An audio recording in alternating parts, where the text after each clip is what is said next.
സിയെ വെറുതെ ഇരിക്കുമല്ലയോ? ഇതിന്റെ ആണെങ്കിൽ തയ്യൽ വിട്ടിരിക്കുവാണെങ്കിൽ ഇതൊന്ന് തയ്ച്ചു വരുമ്പോൾ സി തയ്ച്ചാലേ ശരിയാവത്തുള്ളൂ. ഞാൻ തയ്ച്ചു കഴിഞ്ഞത് അറിയാൻ പറ്റുമോ? അത് നല്ല വൃത്തിക്ക് തയ്ക്കുന്ന സീല ഒന്ന് തയ്ച്ചോ പ്ലീസ്.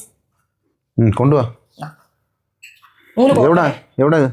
ചെറിയ കുറച്ചേ ഉള്ളൂ കേട്ടോ. ചെയ്യാം. മനുഷ്യനെ എവിടെ ഇട്ടൊന്നും ഇരിക്കാൻ പറ്റത്തില്ല. ഇച്ചിരി സമയം കിട്ടുമ്പോഴത്തേന് എന്തെങ്കിലുമൊക്കെ പൊക്കി പിടിച്ചോണ്ട് വരും. ചെയ്യാം. അല്ല ഇപ്പം എന്ത് ചെയ്യാൻ പറ്റും? അനക്കെട്ട പരിപാടി. നീ ഇതൊന്ന് കോർക്കണമെങ്കിൽ അതിനെക്കാട്ടി പണിയാം.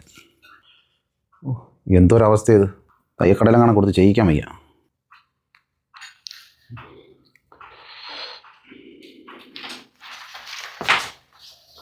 കൊള്ളാലോ. വെള്ള നൂലല്ലേ അതിനിപ്പം ബാലൻസ് വരുത്തിക്കാണ്ട് ഇതിപ്പോ വെള്ള ഇട്ട് തയ്ച്ചാൽ മതി. ഇതുകൂടെ തയ്ച്ചു വെച്ചേക്കണേ. ഇത് ചെയ്യാനാണ്. ചെയ്തില്ലെങ്കിൽ ചെയ്തല്ല പറ്റത്തുള്ളൂ. ഇനിയിപ്പോൾ അല്ലെങ്കിൽ ആ തഴവ് മുടങ്ങും. ചെയ്തല്ല പറ്റത്തുള്ളൂ. ഒന്നുമില്ലടാ. ഇനി എന്തെങ്കിലും തയ്ക്കാണ്ടോ? ഇതേ ഉള്ളോ? കഴിഞ്ഞോ? ഇതിപ്പോ ചെയ്ത് കഴിഞ്ഞു. ഇനി എന്തെങ്കിലും ഉണ്ടെങ്കിൽ പറ.